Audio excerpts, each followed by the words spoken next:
Livro de Humberto de Campos, Boa Nova, escrito por Chico Xavier. Capítulo 30. Maria. Junto da cruz, o vulto agoniado de Maria produzia dolorosa e indelével impressão. Com o pensamento ansioso e torturado, olhos fixos no madeiro das perfídias humanas, a ternura materna regredia ao passado em amarguradas recordações. Ali estava, na hora extrema, o filho bem-amado. Maria deixava-se ir na corrente infinda das lembranças. Eram as circunstâncias maravilhosas em que o nascimento de Jesus lhe fora anunciado, a amizade de Isabel, as profecias do velho Simeão, reconhecendo que a assistência de Deus se tornara incontestável nos menores detalhes de sua vida. Naquele instante supremo, revia a manjedoura na sua beleza agreste, sentindo que a natureza parecia desejar redizer aos seus ouvidos o cântico de glória daquela noite inovidável. Por meio do véu espesso das lágrimas, repassou uma por uma as cenas da infância do filho estremecido, observando o alarma interior das mais doces reminiscências. Nas menores coisas reconhecia a intervenção da providência celestial. Entretanto, naquela hora, seu pensamento vagava também pelo vasto mar das mais aflitivas interrogações. Que fizera Jesus por merecer tão amargas penas? Não ouvira crescer de sentimentos imaculados sob o calor do seu coração? Desde os mais tenros anos, quando conduzia à fonte tradicional de Nazaré, observava o carinho fraterno que dispensava a todas as criaturas. Frequentemente ia buscá-lo nas ruas empedradas, em que a sua palavra carinhosa consolava os transeuntes desamparados e tristes. Viandantes misérrimos vinham à sua casa modesta louvar o filhinho idolatrado que sabia distribuir as bênçãos do céu. Com que enlevo recebia os hóspedes inesperados que suas mãos minúsculas conduziam à carpintaria de José. Lembrava-se bem de que um dia a divina criança guiara à casa dois malfeitores publicamente reconhecidos como ladrões do vale de Misepe. E era de ver-se a amorosa solicitude com que seu vulto pequenino cuidava dos desconhecidos como se fossem seus irmãos. Muitas vezes comentara a excelência daquela virtude santificada, receando pelo futuro do seu adorável filhinho. Depois do caricioso ambiente doméstico, era a missão celestial dilatando-se em colheita de frutos maravilhosos. Eram paralíticos que retomavam os movimentos da vida, cegos que se reintegravam nos sagrados dons da vista, criaturas famintas de luz e de amor que se saciavam na sua lição de infinita bondade. Que profundos desígnios haviam conduzido seu filho adorado à cruz do suplício? Uma voz amiga lhe falava ao espírito, dizendo das determinações insondáveis e justas de Deus, que precisam ser aceitas para a redenção divina das criaturas. Seu coração rebentava em tempestades de lágrimas irreprimíveis. Contudo, no santuário da consciência, repetia a sua afirmação de sincera humildade: faça-se na escrava a vontade do Senhor. De alma angustiada, notou que Jesus atingira o último limite dos padecimentos inenarráveis. Alguns dos populares mais exaltados multiplicavam as pancadas, enquanto as lanças riscavam o ar em ameaças audaciosas e sinistras. Ironias mordazes eram proferidas a esmo, dilacerando-lhe a alma sensível e afetuosa. Em meio a algumas mulheres compadecidas que lhes acompanhavam o angustioso transe, Maria reparou que alguém lhe pousara as mãos de leve sobre os ombros.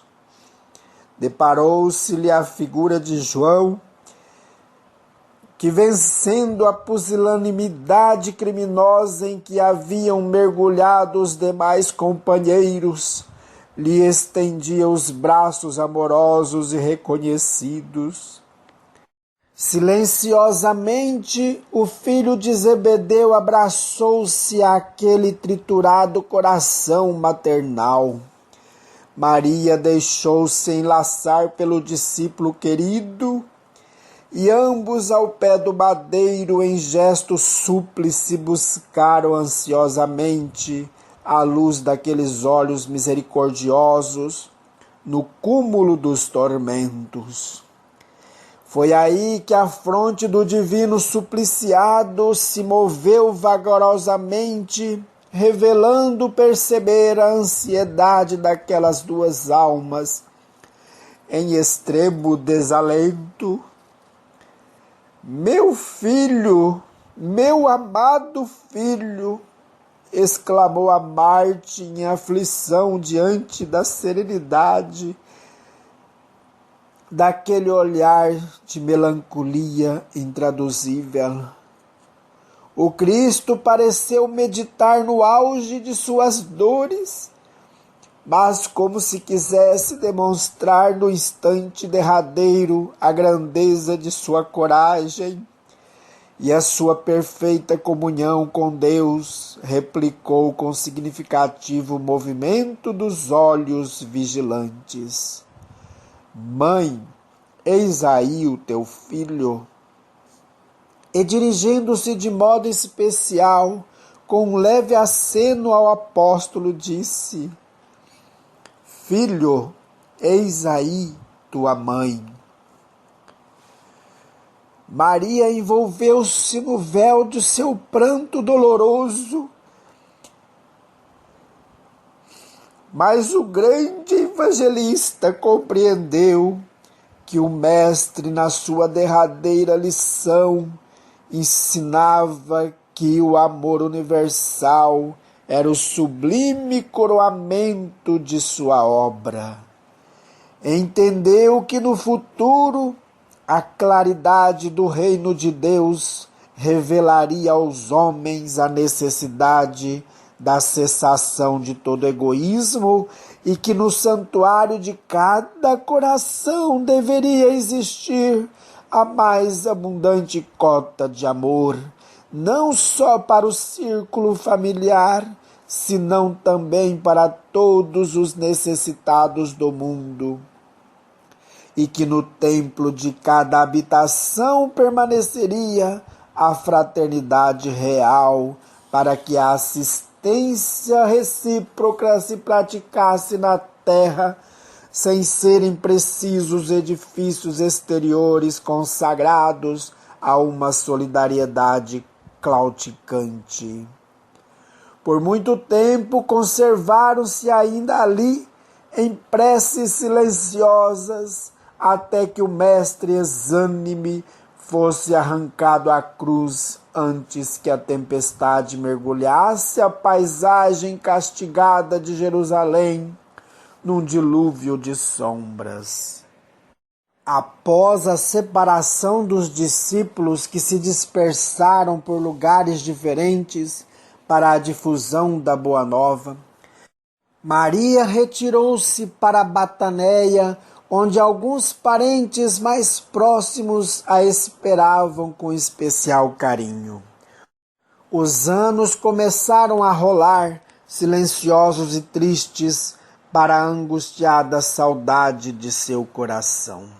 Tocada por grandes dissabores, observou que em tempo rápido as lembranças do filho amado se convertiam em elementos de ásperas discussões entre os seus seguidores.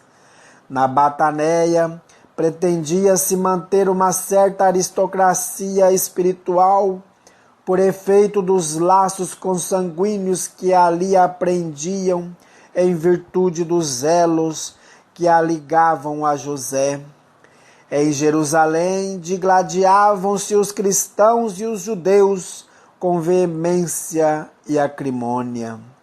Na Galiléia, os antigos cenáculos simples e amoráveis da natureza estavam tristes e desertos. Para aquela mãe amorosa cuja alma digna observava que o vinho generoso de Caná se transformara no vinagre do martírio, o tempo assinalava sempre uma saudade maior do mundo e uma esperança cada vez mais elevada no céu. Sua vida era uma devoção incessante ao rosário imenso da saudade, às lembranças mais queridas. Tudo que o passado feliz edificara em seu mundo interior revivia na tela de suas lembranças com minúcias somente conhecidas do amor e lhe alimentavam a seiva da vida. Relembrava o seu Jesus pequenino como naquela noite de beleza prodigiosa em que o recebera nos braços maternais, iluminado pelo mais doce mistério. Figurava-se-lhe escutar ainda o balido das ovelhas que vinham apressadas a cercar-se do berço que se formara de improviso. E aquele primeiro beijo feito do carinho e de luz? As reminiscências envolviam a realidade longínqua de singulares belezas para o seu coração sensível e generoso. Em seguida era o rio das recordações desaguando sem cessar na sua alma rica de sentimentalidade e ternura. Nazaré lhe voltava a imaginação com as suas paisagens de felicidade e de luz, a casa singela, a fonte amiga, a sinceridade das afeições, o lago majestoso e no meio de todos os detalhes, o Filho adorado, trabalhando e amando no erguimento da mais elevada concepção de Deus entre os homens da terra. De vez em quando parecia vê-lo em seus sonhos repletos de esperança. Jesus lhe prometia o júbilo encantador de sua presença e participava da carícia de suas recordações. A esse tempo, o filho de Zebedeu, tendo presentes as observações que o mestre lhe fizera da cruz, surgiu na Bataneia oferecendo àquele espírito saudoso de mãe o refúgio amoroso de sua proteção. Maria aceitou o oferecimento com satisfação imensa. E João lhe contou a sua nova vida. Instalara-se definitivamente em Éfeso, onde as ideias cristãs ganhavam terreno entre almas devotadas e sinceras. Nunca olvidara as recomendações do Senhor e no íntimo guardava aquele título de filiação como das mais altas expressões de amor universal para com aquela que recebera o Mestre nos braços veneráveis e carinhosos. Maria escutava-lhe as confidências num misto de reconhecimento e de ventura. João continuava a expor-lhe os seus planos mais insignificantes. Levá-la-ia consigo, andariam ambos na mesma associação de interesses espirituais. Seria seu filho desvelado enquanto receberia de sua alma generosa a ternura maternal nos trabalhos do Evangelho. Demorara-se a vir, explicava o filho de Zebedeu, porque lhe faltava uma choupana onde se pudessem abrigar. Entretanto, um dos membros da família real de Adiabene, convertido ao amor do Cristo, lhe doaram uma casinha pobre ao sul de Éfeso, distando 3 léguas aproximadamente da cidade. A habitação simples e pobre demorava num promontório de onde se avistava o mar. No alto da pequena colina, distante dos homens, e no altar imponente da natureza, se reuniriam ambos para cultivar a lembrança permanente de Jesus. Estabeleceriam um pouso e refúgio aos desamparados, ensinariam as verdades do Evangelho a todos os espíritos de boa vontade, e como mãe e filho iniciariam uma nova era de amor na comunidade universal. Maria aceitou alegremente. Dentro de breve tempo, instalaram-se no seio amigo da natureza em frente do oceano. Éfeso ficava pouco distante, porém todas as adjacências se povoavam de novos núcleos de habitações, alegres e modestas. A casa de João, ao cabo de algumas semanas, se transformou num ponto de assembleias adoráveis, onde as recordações do Messias eram cultuadas por espíritos humildes e sinceros. Maria externava suas lembranças, falava dele com maternal enternecimento, enquanto o apóstolo comentava as verdades evangélicas, apreciando os ensinos recebidos. Vezes inúmeras, a reunião somente terminava à noite alta, quando as estrelas tinham maior brilho. E não foi só. Decorridos alguns meses, grandes fileiras de necessitados acorriam ao sítio singelo e generoso. A notícia de que Maria descansava agora entre eles espalhara um clarão de esperança por todos os sofredores. Ao passo que João pregava na cidade as verdades de Deus, ela atendia no pobre santuário doméstico aos que a procuravam, exibindo-lhe suas úlceras e necessidades. Sua choupana era então conhecida pelo nome de Casa da Santíssima. O fato tivera origem em certa ocasião, quando um miserável leproso, depois de aliviado em suas chagas, lhe osculou as mãos reconhecidamente, murmurando: Senhora, sois a mãe de nosso Mestre e nossa Mãe Santíssima. A tradição criou raízes em todos os espíritos. Quem não lhe devia o favor de uma palavra maternal nos momentos mais duros? E João consolidava o conceito, acentuando que o mundo lhe seria eternamente grato, pois fora pela sua grandeza espiritual que o emissário de Deus pudera penetrar a atmosfera escura e pestilenta do mundo para balsamizar os sofrimentos da criatura.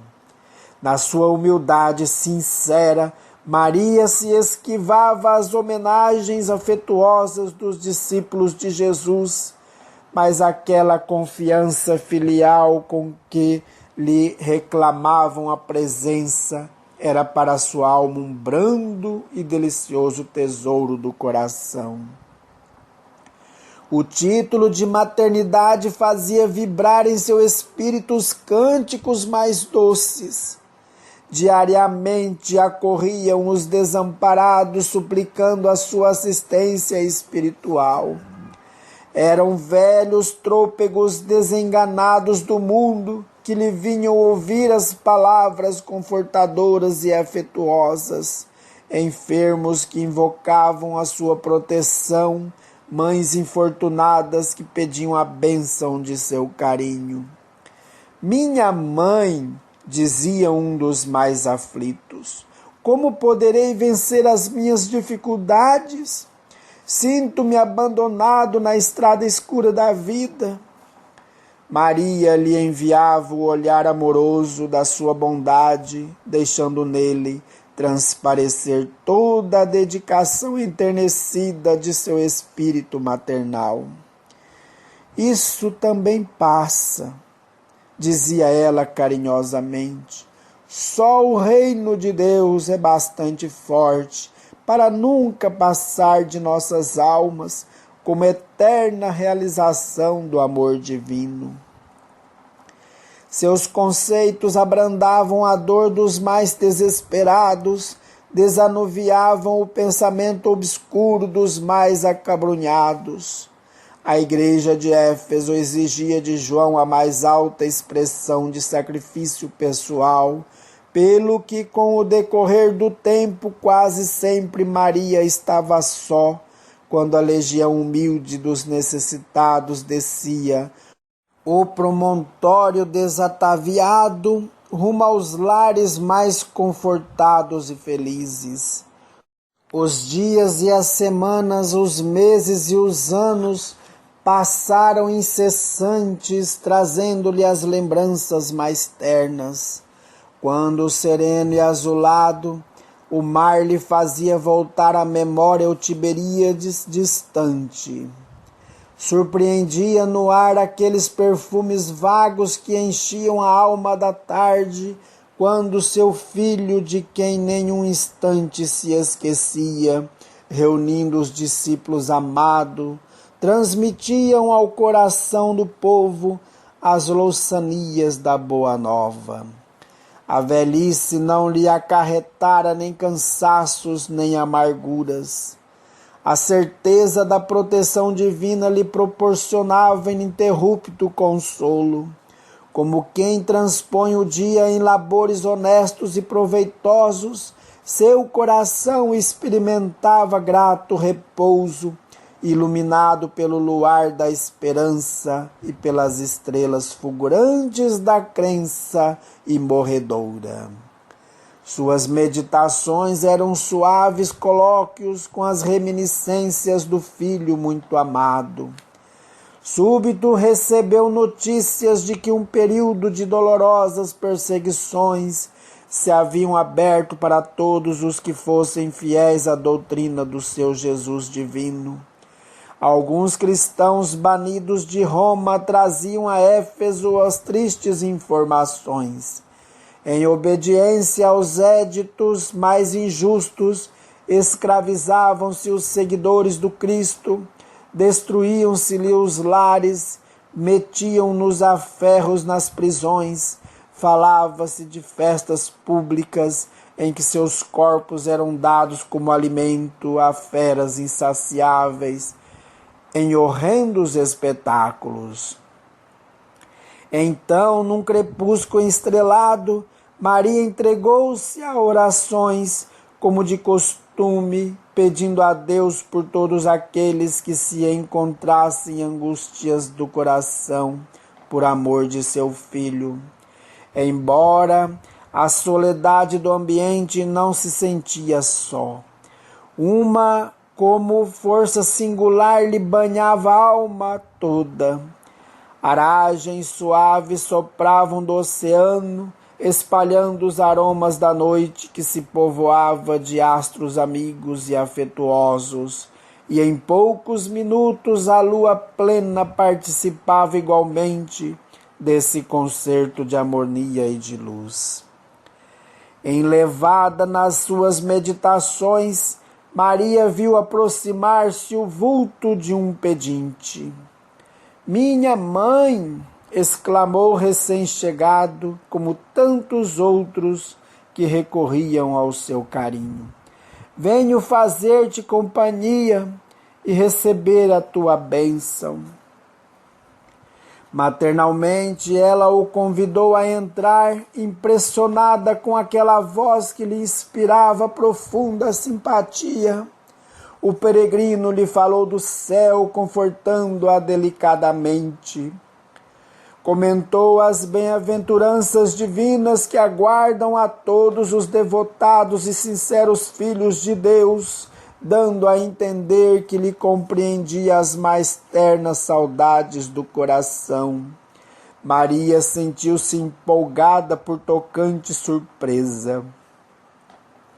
Que mendigo seria aquele que lhe acalmava as dores secretas da alma saudosa, com bálsamos tão doçorosos? Nenhum lhe surgira até então para dar, era sempre para pedir alguma coisa. No entanto, aquele viandante desconhecido lhe derramava no íntimo as mais santas consolações. Onde ouvira aquela voz meiga e carinhosa noutros tempos, que emoções eram aquelas que lhe faziam pulsar o coração de tanta carícia? Seus olhos se umedeceram de ventura, sem que conseguisse explicar a razão de sua terna emotividade. Foi quando o hóspede anônimo lhe estendeu as mãos generosas e lhe falou, com profundo acento de amor: minha mãe, vem aos meus braços. Nesse instante fitou as mãos nobres que se lhe ofereciam, num gesto da mais bela ternura.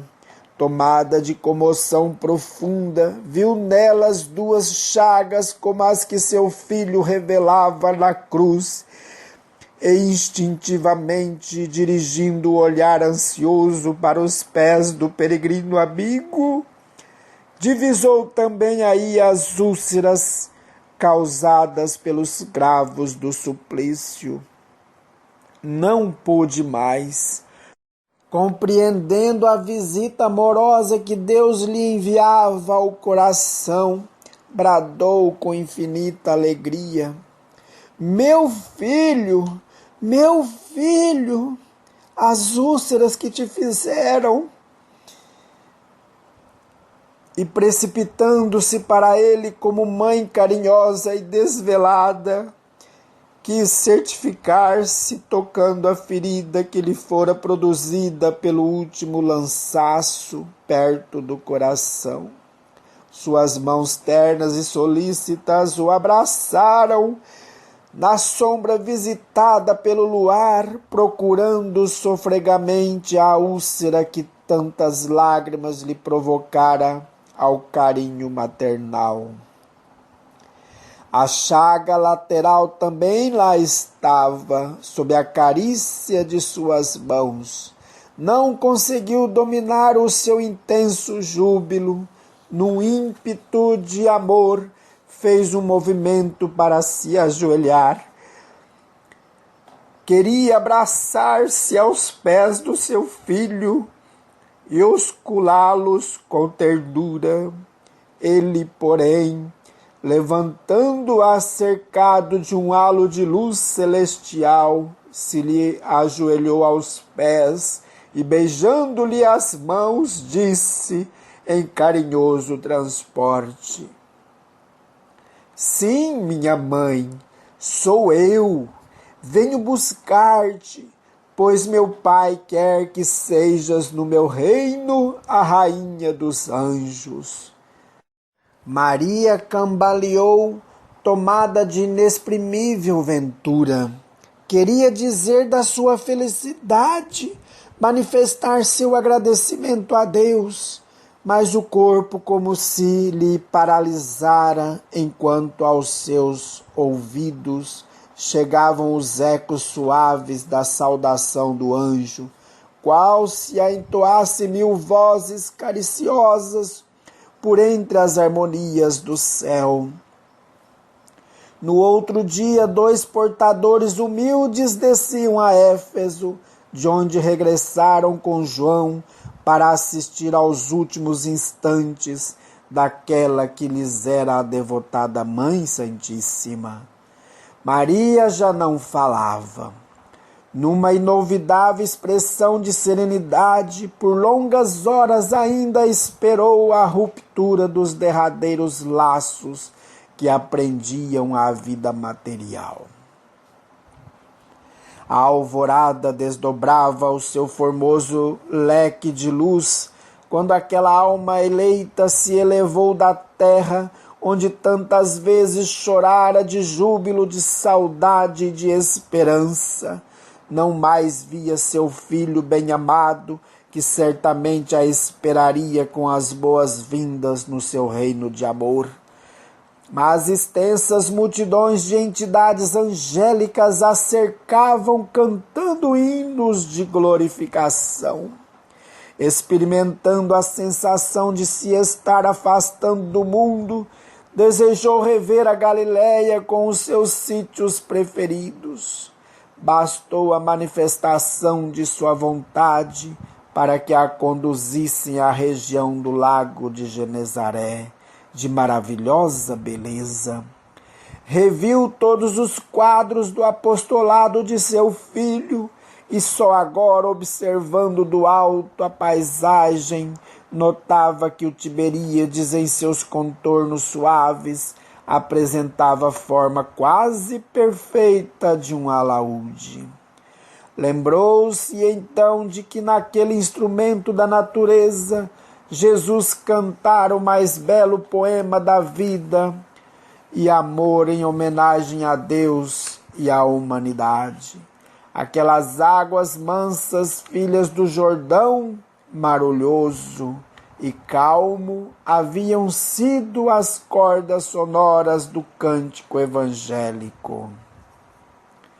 Dulcíssimas alegrias lhe invadiam o coração, e já a caravana espiritual se dispunha a partir, quando Maria se lembrou dos discípulos perseguidos pela crueldade do mundo e desejou abraçar os que ficariam no vale das sombras à espera das claridades definitivas do reino de Deus. Emitindo esse pensamento, imprimiu novo impulso às multidões espirituais que a seguiam de perto. Em poucos instantes, seu olhar divisava uma cidade soberba e maravilhosa, espalhada sobre colinas enfeitadas de carros e monumentos que lhe provocavam assombro. Os mármores mais ricos esplendiam nas magnificentes vias públicas, onde as liteiras patrícias passavam sem cessar, exibindo pedrarias e peles, sustentadas por misérrimos escravos. Mas alguns momentos e seu olhar descobria outra multidão guardada a ferros em escuros calabouços. Penetrou os sombrios cárceres de Esquilino, onde centenas de rostos amargurados retratavam padecimentos atrozes. Os condenados experimentaram no coração um consolo desconhecido. Maria se aproximou de um a um, participou de suas angústias e orou com as suas preces, cheias de sofrimento e confiança. Sentiu-se mãe daquela assembleia de torturados pela injustiça do mundo. Espalhou a claridade misericordiosa de seu espírito entre aquelas fisionomias pálidas e tristes. Eram anciães que confiavam no Cristo, mulheres que por ele haviam desprezado o conforto do lar, jovens que depunham no evangelho do reino toda a sua esperança. Maria aliviou-lhes o coração e, antes de partir, sinceramente desejou deixar-lhes nos espíritos abatidos uma lembrança perene. Quem possuía para lhes dar? Deveria suplicar a Deus para eles a liberdade. Jesus ensinara, porém, que com ele todo jugo é suave e todo fardo seria leve, parecendo-lhe melhor a escravidão com Deus do que a falsa liberdade nos desvãos do mundo. Recordou que seu filho deixara a força da oração como um poder incontrastável entre os discípulos amados. Então rogou ao céu que lhe desse a possibilidade de deixar entre os cristãos oprimidos a força da alegria. Foi quando, aproximando-se de uma jovem encarcerada, de rosto descarnado e macilento, lhe disse ao ouvido: "Canta, minha filha, tenhamos bom ânimo. Convertamos as nossas dores da terra em alegrias para o céu." A triste prisioneira nunca saberia compreender o porquê da emotividade que lhe fez vibrar subitamente o coração.